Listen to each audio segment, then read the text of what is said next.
the countries involved are claiming victory. Israel is claiming victory, the US is claiming victory, Iran on the other hand is also claiming victory. Now, how can we be able to know who actually win? So far, though there is a ceasefire, not an end to the war, there's just a ceasefire, right? If anything goes wrong, the war may resume. But for now, who do you think win? Let's start with Israel. One thing you need to know is this. Before you go into a war, you must have objectives. What are Israel's objectives for going into the war in Iran? I don't know. Do you know? We need to find out. If you're talking about Israel expansionism, the Greater Israel Project, no Iranian territory is involved. It's only Lebanon, Saudi Arabia, part of Iraq, part of Syria, and the rest of them. What is Israel's objectives for fighting Iran? One of the things is just to cause destruction. Just throw bomb in Iran, left, right, and center, cause massive destruction, unalive people, weaken the government, weaken the military. Ask yourself, did they achieve that? The government is still functioning very well, the structure is still strong. Are you talking about weakening the military of Iran?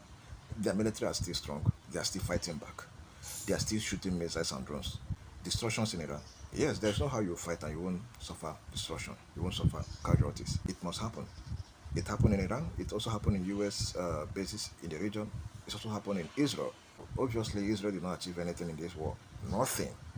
Another thing you need to know is this. Before the ceasefire was accepted, Netanyahu called President Trump. That was when they agreed to have a ceasefire. And for you to know, Israel is one of the countries that don't accept ceasefire. So whenever you see them accept ceasefire, it means that something is wrong. What you see them doing in Lebanon right now is simply because Lebanon lack the capacity and capability to fight back or to defend themselves.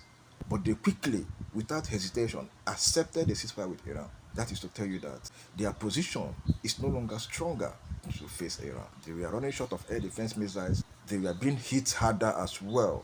Iran hit them harder. In as much as we cannot be able to see all the videos from Israel, you would have agreed with that Iran hit them beyond their imagination. That's the reason why they quickly accepted ceasefire with Iran and continue bombing Lebanon. Now let's talk about the United States. Like I said earlier about Israel, also applicable to the US. Whenever a country wants to attack another country in war, they must have reasons. That is war objectives, what they want to achieve in going against the other country. So what are the things the US wanted to achieve from going to war with Iran? One of them is regime change operation, to take over the government, destroy Iran missile programs, and take over the enriched uranium, then take over their oil, control the Strait of Hormuz, and many other things.